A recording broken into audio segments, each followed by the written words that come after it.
For BYU and Texas Tech, the college football playoff is on the table. And for some of you, football season's over. Let's break down 2025. This is Locked On Big 12.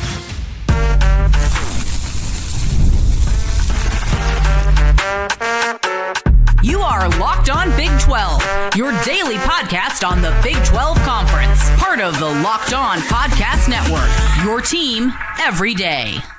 Happy Sunday, everybody. Welcome into Locked On Big 12. I'm Drake Toll from America's #1 Big 12 podcast, Locked On Big 12. Thank you for making this show your first listen every single day.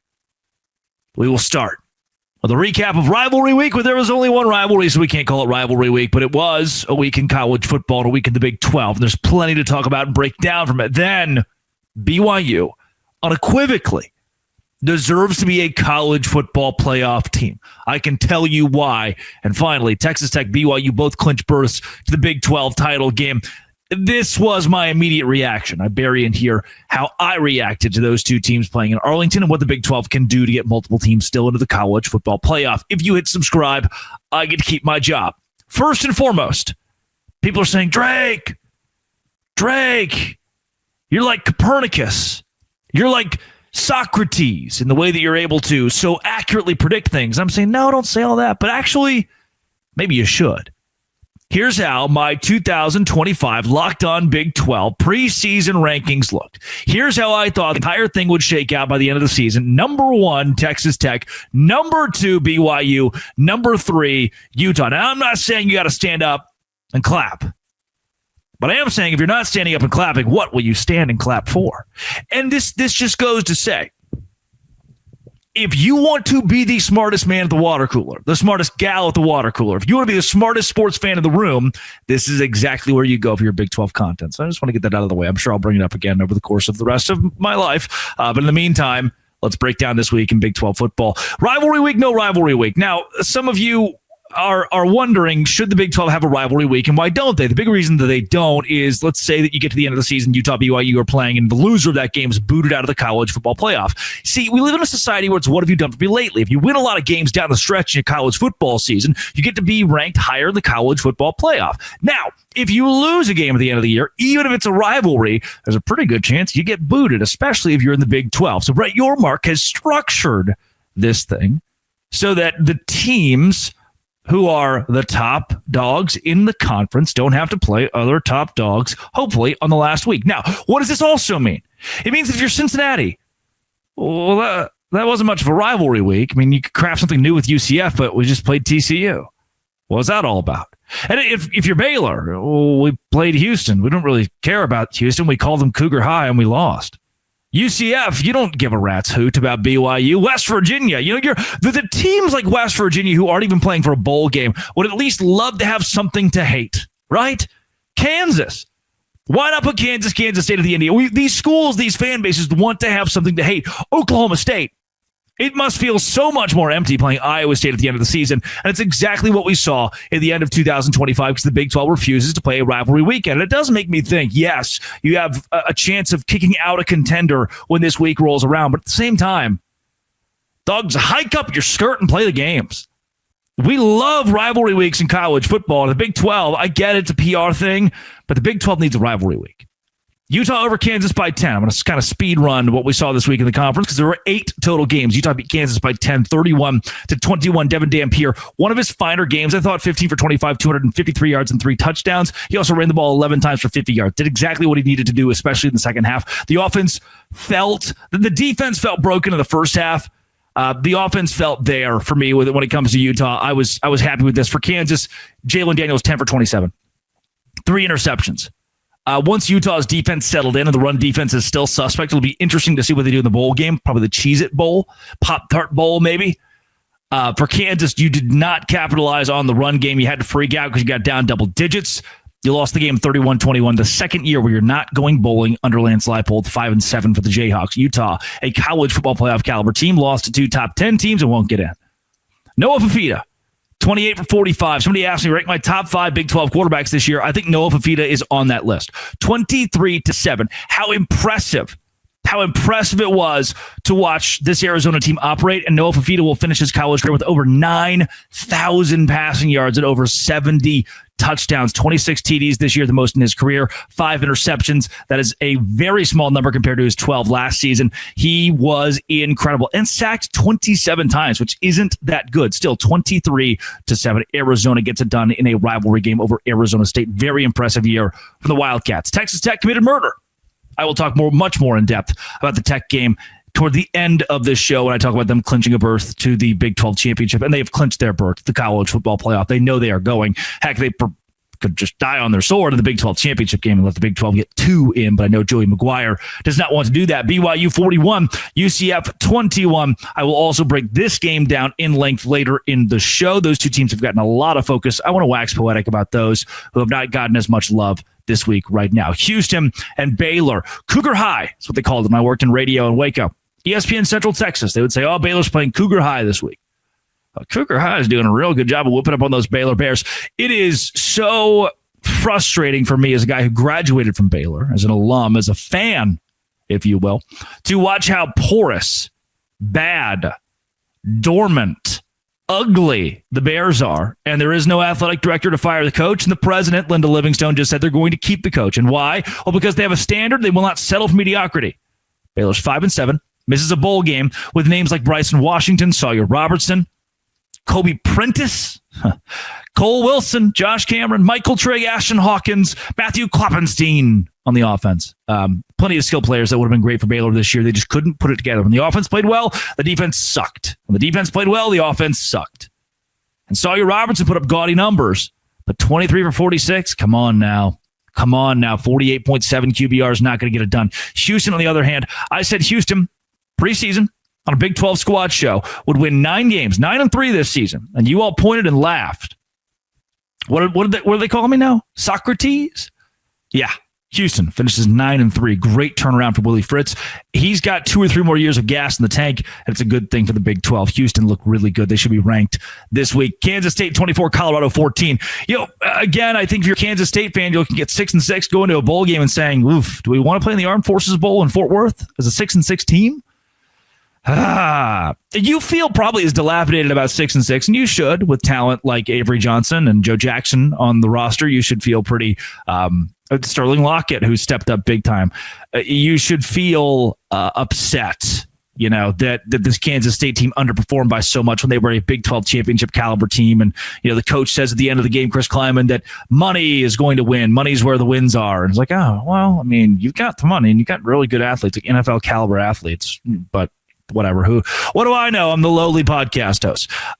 This is a Kansas State team that won by 10 against Colorado. I don't think they should fire Deion Sanders. Can he win there? I don't know. Caden Salter's back in the saddle, and I don't know.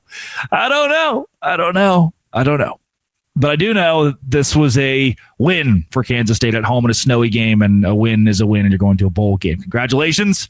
The pain and suffering lasts for a couple more weeks. Iowa State, Oklahoma State. Again, it's kind of tough when you don't have a rivalry game. There's no bedlam here. Iowa State finishes at 8-4, and this is a pretty impressive 8-4 given the injuries they faced this season. And the fact that Rocco Becht, albeit good, wasn't a top 3 quarterback in the Big 12 like I think a lot of us expected him to be. Now, very good quarterback for sure. I mean, this wasn't a bad year for Becht, but 76 carries, 88 yards. His immobility was a much bigger issue, and offensive line play wasn't near as good this year protecting him. He had 1,000 less passing yards this season than he did for the Iowa State Cyclones last year, and his completion percentage was better. He had 10 less touchdown passes, too. This is a weird year for Rocco Becht. But Iowa State gets it done. They go 8-4. They win by 7. Not a very fun or sexy win against Oklahoma State, but they win on the road. Remember, Chris Kleiman said it's impossible to win in Stillwater. TCU 45, Cincinnati 23. This is the great what could have been and what now has become for Cincinnati. So here is my take on this, and you can bring this to the water cooler. They're going to enjoy it there. For Scott Satterfield, when Cincinnati was sitting at 7 wins, looking like they could go to the college football playoff, you're thinking, wow, we're way ahead of schedule. This is awesome. We're so back. But you lost 4 straight games to end the year. So had Scott Satterfield gone 7-5 this season, just, win a game, lose 2, win 3 games, lose 1, win a couple games. Had he gone 7-5 doing that, you're like, all right, I didn't have my hopes up. The fact you got your hopes up and then Scott Satterfield shot those hopes in the heart. That's what's going to sting about this year for Cincinnati, especially after that 21-point win against them. They were routing opponents. They beat Iowa State when they were number 14 in the country, and then they just fell apart at the end of the year. Tough schedule, I get it, at Utah, Arizona, BYU. That's really tough. But had a couple home games in there you could have won, and you just didn't. Arizona kind of became, at the end of the year, what Cincinnati couldn't finish the job to do, and you get your hopes up. That sucks. I'm sorry, Cincinnati fans. TCU 8-4. Again, this is kind of, you feel at 8-4, kind of like our friends do at Kansas State about 6-6. I'm like, okay, so now what? Like, do we get to go back to the college football playoff national championship, please? At what point does that happen? Josh Hoover, who is supposed to be the second coming of Max Duggan, but a million times better throwing the football, 3,100 yards. Didn't have an incredible year. Hoover wasn't exactly what we wanted to be. 13 interceptions this year. Took 17 sacks. That's not great. That's your week in the Big 12. It's a long synopsis, but a synopsis no less. Coming up, BYU's college football playoff team. This is Locked On Big 12. Today's show was brought to you by Game Time. Game Time is exactly where I go to find tickets to the Big 12 championship game. BYU and Texas Tech in Arlington. Go right now to Game Time and find your tickets for the game. Use my code LOCKEDONCOLLEGE for $20 off your first purchase. Terms apply. Game Time. Download the app, make an account, use my code LOCKEDONCOLLEGE for $20 off. Swipe, tap, ticket, go. Game Time. Pull up the app. The layout makes it so simple to scroll through matchups and compare seat views. Pick a game, tap a section, have your tickets locked within minutes. No confusion, no hunting for fine print. The Game Time app is clutch, finally giving fans a real advantage when it comes to snagging seats. Game Time is where you want to be for the Big 12 championship. Texas Tech, BYU, all of it and more at Game Time. I'll say it for you slowly, in case you're hard of hearing, or in case you are a college football playoff committee member who is either geriatric or does not want to hear, does not watch college football. BYU is a college football playoff team. An 11-1 Power 4 team that has the resume that BYU carries is unequivocally a college football playoff team, and they should not have to win the Big 12 championship to prove such. I do not care that Notre Dame has beaten Stanford. I do not care that Oregon has beaten Northwestern. I don't even care what these teams have, quote, done for me lately or how they look at the end of the year. BYU in 12 games went 11-1 in 2025. The only game they lost was on the road to a top 5 team. And there are top 4 team in Texas Tech. And there are people telling me that Texas should be in the college football playoff over BYU. That Alabama, who just struggled with a team in Auburn who's not going to a bowl and fired their coach. That Oklahoma, who just struggled against LSU, who is a team that had to fire their coach. That these are the teams that should get in over BYU. And just because you wear a patch that says S, E, and C does not mean you get to do that. Just because you wear a helmet that says N, D, and you get to craft your own schedule, build your own schedule against easy teams. Joey McGuire has hinted at this. Just because you do those things does not mean you get a free and instant ticket into the college football playoff. This isn't an invitational based on prestige. This is based on the best teams in college football, the teams that win the games. And the biggest argument that I hear for the SEC, the biggest argument that I hear for Texas and Oklahoma, Notre Dame and Oregon and the Brands and up Phil Knight and come on, we're Notre Dame and we had Lou Holtz. We won national championships and we are the flagship university of Catholicism. All I hear out of those big brands is look at the games we lost. But we lost so many good games. But the games that we lost were close. what's interesting, and I'll get into this pretty in depth this week, is you look at there's Stats O War, Parker Fleming on Twitter.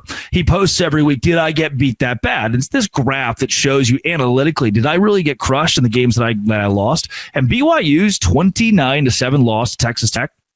The margin was actually a lot closer than you would expect. Ball doesn't roll your way over here. Parker Kingston drops a punt. You get an untimely penalty. You get sandwiched by the half, and you can't get this or go to.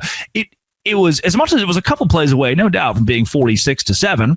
At the same time, BYU forced Texas Tech into five field goals because the defense of the Cougars locked up so well in the red zone. There's something to be said about that, unless you're the College Football Playoff Committee and you don't care. Like there are some teams in here trying to make the case. Like Texas is trying to make the case.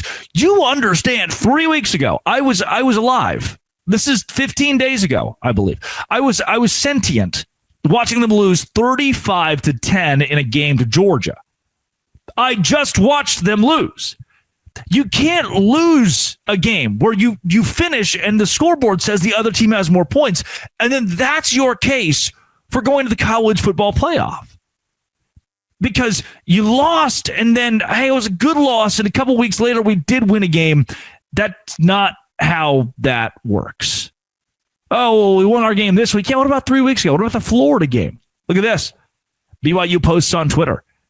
Says 11-1, headed to the Big 12 championship game. And this is one of the few, quote, chirps, I'll say. I mean, this is not even a chirp, not even in a bad way. BYU is just trying to promote BYU. It says it would be a disservice, this is the official count, to our sport if this team's not a playoff team. You can slap. Here's the deal, man. You can slap 11-1 North Texas in the face. You can slap 11-1, 10-2 Tulane in the face because they really didn't play a schedule like that, and they are the little man. But you know what? As much as you're slapping them, you're still giving them a spot in the college football playoff. BYU, on the other hand, isn't even included in these resume comparisons. This from First and 16 Pod. The definition of propaganda: BYU's number 11, Utah's number 13. But ESPN runs a promo yesterday on ABC that says resume comparison. Let's compare the teams that are outside looking in right now that could get into the college football playoff. Number 8, Oklahoma. Number 9, Notre Dame. Number 10, Alabama. Whoa. Number 12, Miami. Number 14, Vanderbilt. They specifically did not list BYU or Utah. They went out of their way to skip over BYU and Utah. Greg Wrubell, the voice of the Cougars, says, I think a 41-7 run versus UCF was pretty good loss avoidance. Wins over a 10-win, top 15 team, 9-win, top 25 team, are dismissed. Wouldn't be impressive enough for a top 10 rank. Not to mention BYU's 3 other wins over 8-win teams. They continue to win games against pretty solid opponents. And you could argue that a lot of the same things that are being said about Notre Dame, they're winning the games in front of them. Like, these are teams that are winning the games in front of them. Yeah, it's a curated schedule, and yeah, it's an easy schedule, but at least they're winning the games they have to play. Isn't BYU doing the exact same thing? Isn't BYU doing the same? So here's another one. This is from Owen Fuller. And Owen Fuller tweets out that this week ESPN posts an article. It says, the question is now, just how far Texas A&M will fall since it's joined the ranks of number 5 Texas Tech, number 6 Oregon, and number 7 Ole Miss in the one-loss club. That's weird. Glaring omission. BYU from the one-loss club. Take this, for example. Elijah, BYU, Arizona, says, you cannot convince me that BYU will not be able to be at the very least competitive in the playoff. Auburn and Alabama tied, 20 to 24 minutes to go. LSU 17, LSU, make it Oklahoma 17, LSU 13 at home. Georgia 16, Georgia Tech 9 at a neutral site. Here's the deal. And I will say this a lot this week, and this is another water cooler moment. If you have stock in Apple, I got an Apple MacBook right here. Here's what I record this thing on. If you got stock in Apple, then what do you want to succeed at the end of the day? Apple or Microsoft? If you had to compare the two. Apple, no doubt. Isn't it odd that the number one benefactor of the college football playoff, ESPN, has a lot of stock invested in the SEC. So wouldn't it only make sense that ESPN, the benefactor, the backer of the college football playoff, who broadcasts the college football playoff, would want to prop up and further promote the SEC? And that when those guys go, when that committee goes into the room and the door shuts, that's broadcast on ESPN, and they understand that they are a service to the interests. Don't you think the SEC, ESPN, the stock, the inside trading is going to go well for one conference for 3 letters? Yeah. I think that's how that works. It's corruption in college football. It's corruption. And if it keeps BYU out of the college football playoff, the structure will have to change. The sport is broken. Coming up, what will it look like when BYU and Texas Tech square off in Arlington? This is Locked On Big 12. Oh, today's show is brought to you by Omaha Steaks. I'm so happy that PAX is a sponsor because I've been cooking a lot on my griddle outside. I mean, some salt, some pepper, just little sear those suckers. The perfect gift. Omaha Steaks makes it almost too simple to do your Christmas. You're like, oh, what should I do? Oh, there's so many options. Omaha Steaks, super easy. Handcrafted perfection right to your door. Cyber sale is here, and the deals are huge. Give an Omaha Steaks a gift before, and the reaction is always the same. Excitement when the box arrives. And the box is usually for me. I get it for myself a lot. Save big on for unforgettable gifts with Omaha Steaks. Visit omahasteaks.com for 50% off your order site-wide. An extra 20% off select favorites during Cyber sale. And for an additional $35 off, use promo code COLLEGE at checkout. That's omahasteaks.com, promo code COLLEGE. Terms apply. See site for details. Again, omahasteaks.com, 50% off site-wide, extra 20% off select favorites during the Cyber sale. $35 off with the promo code COLLEGE, all caps. Omaha Steaks. Visit Omaha Steaks. Do it today. Texas Tech and BYU was always the matchup. Whether you knew it or not, I knew it. If I can tell you something, you come in here. If I can tell you something humbly, when you show up and listen to this show every day, you are going to get premier ball knowledge. And the more you soak in that ball knowledge, the more you know ball. Here are the Locked On Big 12 preseason predictions. Number 1, Texas Tech. Number 2, BYU. Number 3, Utah. That is exactly where I had those 3 teams ranked. It is exactly where they finish this year in the Big 12 regular season. The 2 best teams in the conference will play in Arlington with a spot in the college football playoff on the line. Let's break down how Texas Tech beat West Virginia and how BYU beat UCF. But first, here's what it sounded like 3 months ago when Spencer McLaughlin joined this show and was told for the first time that Texas Tech and BYU correctly would be in the title. I like Texas Tech. Having them number 1 is awesome. What are you doing at number 2? And why are you just trying to get BYU fans to watch your show? The number 2 BYU Cougars. Here's oh my gosh. Quick run through. I think that Portland State, Stanford, East Carolina, all easy wins. Colorado is another pretty easy one. West Virginia, Arizona. That's how their schedule starts off. That's really, really easy. I didn't name an elite team in there. I think Utah, being a home game for BYU, gives them an advantage. From there, they have every ability to beat Iowa State. I think Iowa State will be middling in the Big 12 this year. I have them at 11th. I can explain why later. I think BYU loses at Texas Tech. I think they lose at home to TCU. I like TCU. But then Cincinnati and UCF to round it out. Easy schedule. BYU at 2, but I have Utah at 3. There it is. 10-2 for BYU was the initial prediction. They go 11-1 with a freshman quarterback. It's one of the best stories in all of college football. Congratulations to the Cougars and your fan base, who will certainly pack out AT&T Stadium. Last season, now before we go completely in depth on this UCF-BYU game, last season we didn't see, transparently, a great showing from Iowa State fans and Arizona State fans. If you were there, thank you. We needed that. But half the stadium was empty. That will not be the case when the Red Raiders and the Cougars square off this year. 14-0 isn't good. I tweeted this, and I mean it. Parker Kingston, half the time, does the stupidest thing I've ever seen on a football field. He just hands the ball to the opposing team, fumbles it into their hands, gives them an interception. The other half of the time, Parker Kingston does the coolest thing you've ever seen a white boy do. I don't get it. I don't understand it. But today, with Chase Roberts, the star receiver, out of the game, resting, load management for the Big 12 championship against Texas Tech, which worked out fine for BYU. With that being the case, he stepped up big time. Parker Kingston, the player of the game of the BYU Cougars, in a game where they were down 14-0, and you started to ask the question, okay, Aaron Roderick, what are you doing?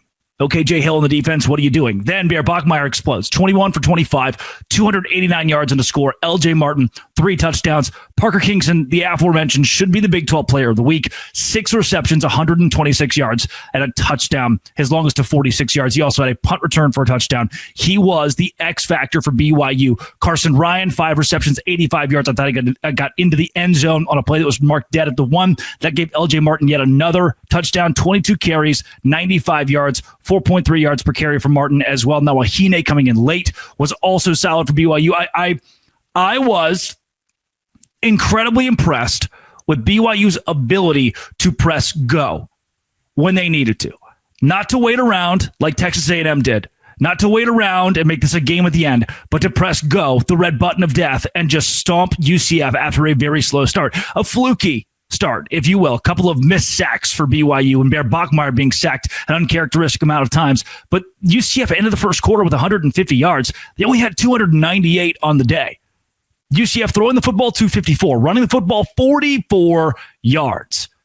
BYU 407 yards in total. The punt return is going to take a couple of yards off that. You lose a drive there. You get a touchdown on the punt return. 35 minutes time of possession. This game was dominated by BYU. Kalani Sitake and company go undefeated at home. That's a major part of this. If you are a BYU fan and you went to the games this season, you are personally responsible for why the Cougars are in the position that they are in.